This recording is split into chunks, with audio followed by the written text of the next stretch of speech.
अपने सारे अरमान निकाल लेना मेरी प्यारी बहना। हाँ हाँ, क्यों नहीं। आखिर मेरी भाभी आई है, इकलौते भाई की इकलौती भाभी। हिमांशी का व्यवहार देखकर और उसका पहनावा देखकर सलोनी अपने मन ही मन सोच रही थी, मेरी ननद तो बहुत खूबसूरत, सुंदर और गोरी है। काश कि मैं भी इतनी गोरी और सुंदर होती तो अच्छा होता, लेकिन मैं अपनी ननद की जैसी नहीं हूँ। मेरा रंग सांवला है। सलोनी अपने मन में ऐसा सोचकर अपना मुंह लटका लेती है। कुछ देर बाद हिमांशी सलोनी को अपने भाई के कमरे में लेकर आती है। भाभी जी, आपको अगर किसी भी चीज की जरूरत हो तो मुझे बता देना, मैं यहीं पर हूँ। आवाज लगा देना, मैं आ जाऊंगी और आपकी मदद करवा दूंगी। अभी तो मुझे किसी भी चीज की जरूरत नहीं है ननन जी, लेकिन अगर किसी चीज की जरूरत होगी तो मैं आपको तुरंत बुला लूंगी। आप चिंता मत करो। आपके अलावा इस घर में मेरा है भी कौन जो मुझे समझ सके। एक भाभी के लिए एक ननन बहुत मायने रखती है। आप तो इस चीज को समझती हो ना।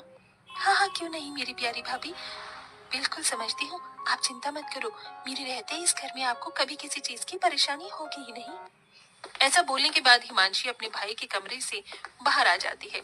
थोड़ी ही देर बाद हिमांशी अपने कमरे में जाती है और एक नया सा सूट पहनकर अपनी भाभी के कमरे में आती है। अरे भाभी, अभी तक आप तैयार नहीं हुई हो। रुको, मैं आपको तैयार कर देती हूँ। हिमांशी अपनी भाभी सलोनी को तैयार करने लगती है। तभी सलोनी देखती है कि हिमांशी ने बहुत सुंदर और प्यारा सूट पहना होता है। वो शीशे में अपनी ननद को देखते हुए कहती है, क्या बात है ननद जी, तुम्हारा ये सूट कितना प्यारा लग रहा है। तुम्हारे गोरे रंग पर खिल रहा है। मेरा रंग काला है ना, तो मेरे ऊपर ऐसे कपड़े अच्छे नहीं लगते। मैंने कई बार ऐसे कपड़े देखे हैं, लेकिन मेरा रंग और बेकार लगने लगता है। अरे भाभी, कैसी बात कर रही हो आप। ये तो बहुत प्यारा कलर है और ये कलर भी मीडियम है। इसे गाजरी कलर बोलते हैं। आपको पता है ये कलर हर एक औरत के ऊपर जचता है, फिर चाहे वो काली हो या गोरी हो। आपको यकीन नहीं है तो रुको, मैं आपको ये सूट देती हूँ, फिर आप इसे पहनकर देखना, आपके ऊपर बहुत अच्छा लगेगा। हिमांशी अपने कमरे में जाती है और दूसरा सूट पहनकर जो उसने पहना होता है उसे उतार के अपनी भाभी के पास ले आती है। भाभी, ये लो सूट। अरे ननन जी, आपको ये सूट मुझे देने की क्या जरूरत थी, रहने दीजिए। अरे क्या हुआ भाभी, आप मेरी भाभी हो, मैं इतना नहीं कर सकती। चलो इसे पहनकर दिखाओ। हिमांशी के ऐसा कहने के बाद सलोनी हिमांशी की बात मान लेती है और सूट पहनकर अपनी ननन को दिखाती है। देखो ननन जी, कैसा लग रहा है। पहले तो मुझे लग रहा था कि मेरे रंग के ऊपर ये अच्छा नहीं लगेगा, लेकिन मेरे सामने रंग के ऊपर ये मुझे बहुत अच्छा लग रहा है। हाँ हाँ, क्यों नहीं भाभी, आपके ऊपर ये रंग बहुत अच्छा लग रहा है। कलर कुछ नहीं होता भाभी, पहनने का तरीका होना चाहिए। आपके ऊपर ये सच में बहुत अच्छा लग रहा है। आज से आप इसे अपने पास ही रख लो। हिमांशी ऐसा कहकर अपनी भाभी को तैयार करने के बाद मुंह दिखाई के लिए लेकर आती है, जहाँ सब बहुत अच्छे से उसकी मुंह दिखाई की रस्म करते हैं और सभी उसे शगुन देते हैं। साथ में हिमांशी भी एक प्यारा सा तोहफा अपनी भाभी को देती है।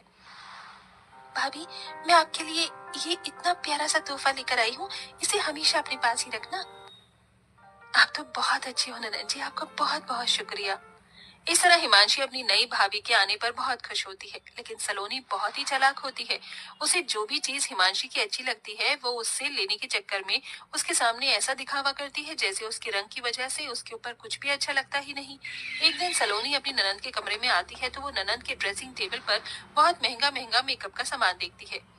कितना महंगा महंगा मेकअप का सामान है, मुझे तो बड़ी हैरानी हो रही है। ऐसा सामान तो मैंने कभी देखा ही नहीं जिंदगी में। अरे भाभी, आप यहाँ, कुछ काम था क्या आपको। नहीं, कुछ काम नहीं था, मैं तो बस ऐसे ही आई थी। वैसे ननद जी, आपके कमरे में ड्रेसिंग टेबल पर ये इतना महंगा महंगा मेकअप का सामान।